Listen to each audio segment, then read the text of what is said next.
स्वागत आपका। जी नमस्कार। क्या प्रॉब्लम है अमेठी रायबरेली में?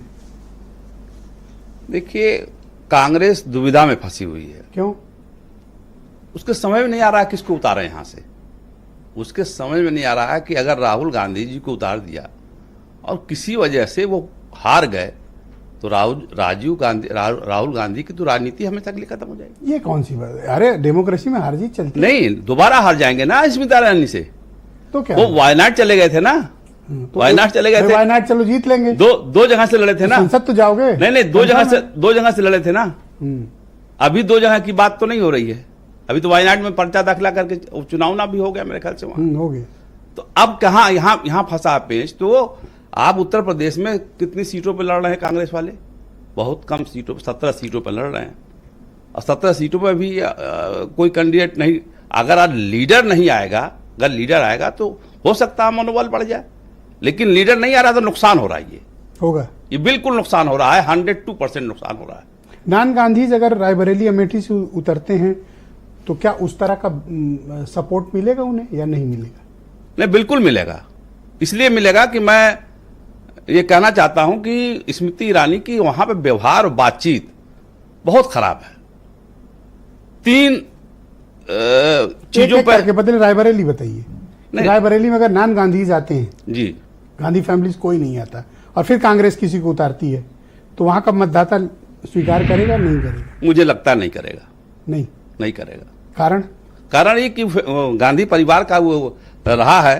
पहले अरुण नेहरू लड़ लिए और सब, कभी कभी किसी को लड़ाया ही नहीं दूसरे को। किसी दूसरे को लड़ाया ही नहीं रायबरेली से। तो आज आप जब लड़ाओगे किसी और को तो उसको पहले से डिक्लेयर करना चाहिए कि वो अपने लोगों को मतदाताओं में घूम सके। वो तो घूम ही नहीं पाएगा। चुनाव आखिरी वक्त में आ गया है, वो कहां घूमेगा? फिर वो अपना परिचय बताते बताते थक जाएगा। 20 को वोटिंग है। 20 को वोटिंग है तो कहां से जीत लेगा? कितनी तारीख है? पहली ना जी। सोचो, और अभी प्रचार कब समाप्त हो जाएगा? 18 को समाप्त हो जाएगा तो कौन सा अपना अचीवमेंट ले पाएंगे वो? मतलब मुझे तो लगता है कि उतने ब्लॉक नहीं घूम पाएंगे जितने। बिल्कुल नहीं घूम पाएंगे। तो इसलिए ये बहुत हानिकारक होने जा रहा है इनके लिए। अगर बीजेपी क्यों नहीं उतार रही वहां? भाई हम कहते हैं, आप कह रहे हो ना हम 80 में 80 दे दो कैंडिडेट वहां से, क्यों नहीं रायबरेली से उतार रही बीजेपी का मामला यह है कि बीजेपी हर सीट पर, जैसे मान लीजिए अलीना सिंह कह रही थी, तो बार बार मोदी जी काहे बनारस से लड़ेंगे भाई? बार बार अमित शाह वहां से गांधी वहां से क्यों लड़ेंगे भाई? अरे दूसरे कैंडिडेट को उतारिए वहां से तो आप एक ही आदमी को 3 बार से उतार रहे हो और दूसरे पर कटाक्ष कर रहे हो कि ये नहीं लड़ेंगे, वो नहीं लड़ेंगे। क्यों नहीं लड़ेंगे? कोई भी कहीं से लड़ सकता है। पूरे हिंदुस्तान में कोई कहीं से लड़ सकता है। लेकिन सवाल इस बात का है कि बीजेपी कैंडिडेट क्यों नहीं दे रही? ये भी तो है ना भाई। आप कह रहे हैं आप हरा देंगे किसी को भी, तो आप ये मान लीजिए कि गांधी फैमिली इसको ही आ रहा है, अज्यूम कर लीजिए। अब उतार दीजिए प्रत्याशी। बिल्कुल उतार देना चाहिए। उतारना चाहिए नहीं? बिल्कुल उतारना चाहिए। क्यों नहीं दे रहे? बिल्कुल डरे हुए लोग हैं, डरे हुए लोग। और ये कैसरगंज वालों की क्या गलती है? कैसरगंज वालों की कोई गलती नहीं है। दोनों नहीं दे रहे हैं वहां। दोनों नहीं दे रहे हैं वहां। तो आप बिल्कुल सही कह रहे हैं आप। देखिए कैसे, हाँ नहीं हो सकता है, ये आपकी बात सत्य हो सकती है।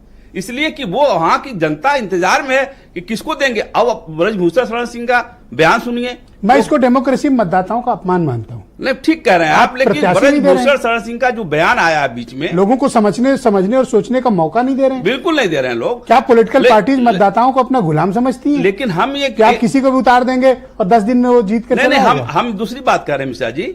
ब्रजभूषण शरण सिंह का एक बयान आया था जिसमें उन्होंने कहा कि हम मुसलमानों के घर डंके की चोट पर जाते हैं। खुलेआम जाते हैं मुसलमानों के घर। कौन? ब्रजभूषण शरण सिंह। तो क्या मुसलमान इसी देश का नागरिक? सुन तो लीजिए ना, बीजेपी का जो है एमपी, ये इस बोलने की नौबत क्यों आई? और आगे सुनिए क्या कह रहा है वो कह रहा है कि मैं मुसलमानों के वहां डंके की चोट पे जाता हूं, बगल में बैठाता हूं।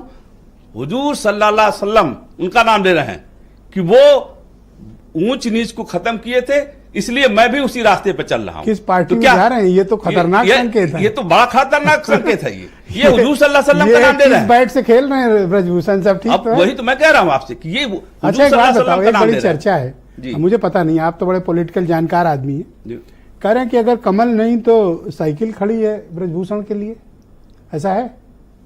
अब ये साइकिल वाले जाने कुछ तो संपर्क तो अब किया आप होगा। जिस तरह से बता रहे हो कि मुसलमानों के घर जा रहे हैं, खीर खा रहे हैं, तो क्या समाजवादी पार्टी मुसलमानों की आप ही इसको अचरज भरे बता रहे हो, मैं थोड़ी बता रहा नहीं, हम नहीं बता, उनका बयान कह रहा है। दूसरी बात ये, क्या साइकिल वाले या अखिलेश यादव जी क्या मुसलमानों के हमदर्द हैं क्या? सबसे बड़े विरोधी मुसलमानों के अखिलेश यादव हैं। ये मैं क्या बता रहा हूं आपको, सुन लीजिए ना, सुन लीजिए।